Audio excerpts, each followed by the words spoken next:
मनोज्ञा लोहीवाल मेरे साथ कानपुर से जुड़ गई है। कानपुर नगर से 10 सीटें 7 बीजेपी के खाते में आई थी, 2 समाजवादी पार्टी के और 1 कांग्रेस के। अभी इस वक्त क्या आलम है मनोज्ञा?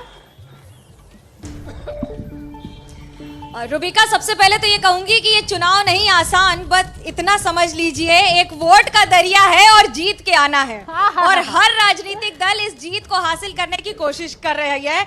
हमारे साथ सुरेंद्र मैथानी है, विधायक हैं, एक बार फिर से उम्मीदवारी कर रहे हैं बीजेपी से। जीत का कितना भरोसा है, क्योंकि समाजवादी पार्टी के मुखिया कह रहे हैं कि आपकी सरकार तो गई। हाँ, देखिए, समाजवादी पार्टी की जहाँ तक बात है कि आपने उनके 5 साल का जो उनके शासन का पर परिभाषा रही वो जनता ने परिभाषित की। और जनता ने कहा, हम लोगों ने ये बात नहीं कही, जनता ने कहा कि जिस गाड़ी में सपा का झंडा समझो उसमें बैठा गुंडा, इससे उन्होंने परिभाषित किया। जहां तक भारतीय जनता पार्टी की बात है, माननीय नरेंद्र मोदी जी के, माननीय प्रधानमंत्री जी के और माननीय मुख्यमंत्री योगी आदित्यनाथ जी महाराज के नेतृत्व में सरकार कैसे चलनी चाहिए, कैसे लोगों को समर्पित होनी चाहिए, इसको लेकर के परिभाषित करने का काम किया। परिभाषा आप ही ने 80-20 की ला दी बीच में। अगर विकास पर इतना भरोसा था तो 80-20 की क्या जरूरत? 80-20 में आप देखिए, प्रत्येक वर्ग, धर्म, क्षेत्र और भाषा भाषी के लोगों को सरकार की योजनाओं से लाभ मिला है। और उसमें 20 वो लोग हैं जो न्यूसेंस फैला करके, और ये समाजवादी पार्टी के जिन्होंने 66,000 वर्ग हेक्टेयर जमीन जिन्होंने कब्जा की थी, 22,000 करोड़ रुपए से ज़्यादा की जिन्होंने जमीनें कब्जा की थी और योगी जी ने छुड़वाया। माफिया राज के रूप में उत्तर प्रदेश जाना जाता था, गुंडागर्दी के लिए जाना जाता था, मकानों पर, दुकानों पर कब्जों के लेके जाना जाता था। ये तो आपने कह दिया, लेकिन जीत का कितना भरोसा कानपुर जिले में? जीत का पूरा भरोसा है, क्योंकि हम कानपुर के अगर पूरे क्षेत्र की बात करें तो 52 जो कानपुर बुंदेलखंड क्षेत्र है उसमें 52 विधानसभाओं में 48 में हम पहले भी थे और इस बार 48 से भी ज्यादा आएंगे। कितना भरोसा? अभी विधायक जी ने कहा कि गाड़ी में बैठा जो टोपी लगा के गुंडा, ये कहा था जो चंदा चोरी में भी जेल जा चुके हैं उप मुख्यमंत्री हैं केशव प्रसाद मौर्य जी, उनके ऊपर दर्जनों मुकदमे हैं, वो बता रहे थे कि लाल टोपी वालों के लिए। जबकि इस बार का जो वोट पड़ा है, जो आज आखिरी चरण था, वो किस लिए पड़ा है? अरे भाजपा को वोट न देना, कसम तुम्हें श्री राम की, भाजपा ने बलि चढ़ा दी सारे हिंदुस्तान की, भाई से भाई को लड़वाते यही इनका काम है, राम नाम के नाम पे ठगते कहते श्री राम। जय श्री राम मंदिर ये लोग की जरूरत पड़ गई मथुरा। लोग आस्था को ये आस्था को समझ नहीं पाएंगे। एक मिनट, ये आस्था को समझ नहीं पाएंगे, क्योंकि इन्होंने पूरे 5 वर्ष केवल कब्रिस्तान की बाउंड्री बनाने का काम किया।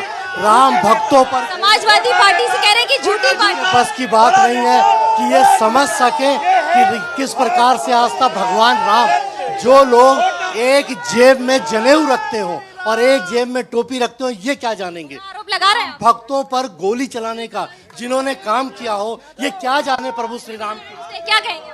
ये लोग कहते हैं हम राम को लाए हैं, ऐसा कुछ नहीं है भाई। प्रकट कृपाला दीनदयाल कौशल्याधिकारी वो राम को लाए हैं, हम श्याम को लाएंगे। वो राम को लाए हैं, हम राम और श्याम पर चलेंगे, मथुरा चलेंगे।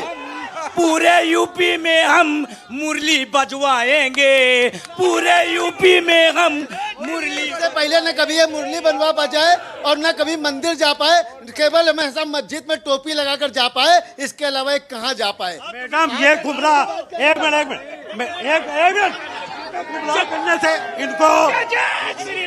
इन लोग अभी तक जो गुमराह करते रहे हैं, इससे कोई फर्क पड़ने वाला नहीं है। मैडम, बाबा क्या कह रहे हैं? राम को लाने वाले ही आएंगे। राम आएंगे कि श्याम आएंगे? जो राम को नहीं ला सकते वो श्याम को कैसे ला सकते हैं? क्या आज के मोदी जी दशरथ बन गए? क्या राम के पिता नहीं थे? वो वीर से पैदा नहीं हुए, मोदी जी ने पैदा कर दिया। अब की सुशासन, राष्ट्रवाद और एक अच्छे एडमिनिस्ट्रेशन के दम पे जो है पुनः भारतीय जनता पार्टी सरकार बना रही है।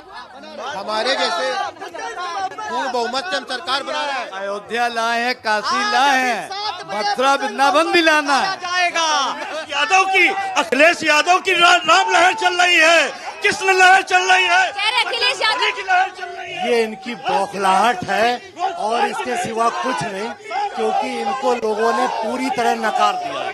आज योगी जी पर और मोदी जी पर पूरे देश के लोगों को विश्वास है, उत्तर प्रदेश के लोगों को विश्वास है। पाखंडियों को हटाने की लहर चल रही है। मोदी जी अभी बनारस में आए थे, लगता था रोड शो नहीं है। क्या जरूरत पड़ गई मोदी जी को? क्या ये आप कह रहे हैं अब शाम की क्या जरूरत है? देखो ये लोग कहते हैं राम को लाएं।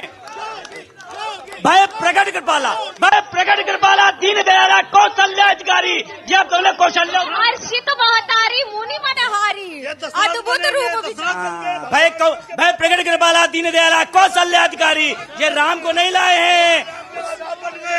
भगवान शर्म नहीं आ रही है। 20-30 साल तक बेचा भगवान राम को, अब उनके पिता बन गए, उनके पिता को भी मार दिया। राम जी पार लगाएंगे। जो सिर्फ तुष्टीकरण के आधार पर राजनीति करते थे, आज ये मजबूर हो गए। आने वाले समय में देखिएगा ये मनोज्ञा, ये कानपुर है और कानपुरिया अंदाज में देखिए यहाँ पर चुनावी लड़ाई साफ तौर पर दिखी और इतना आनंद आया कि दिल नहीं किया एक सेकंड के लिए भी रोकूं, लेकिन रोकना पड़ेगा। वक्त इतनी इजाजत दे रहा है। मैं तो कह रही हूँ हिंदुस्तान है, यहाँ राम भी आएंगे, यहाँ श्याम भी आएंगे, यहाँ अली भी आएंगे, बजरंग बली भी आएंगे, लेकिन सरकार में कौन आएंगे ये बड़ा सवाल। और इसीलिए थोड़ी देर में एग्जिट पोल का पहला आंकड़ा होगा एबीपी न्यूज के दर्शकों के लिए स्क्रीन पर। 5 राज्यों का सबसे सटीक एग्जिट पोल ये हम कह सकते हैं, क्योंकि विश्वसनीय कवरेज इस वक्त आपके चैनल एबीपी न्यूज पर जारी है।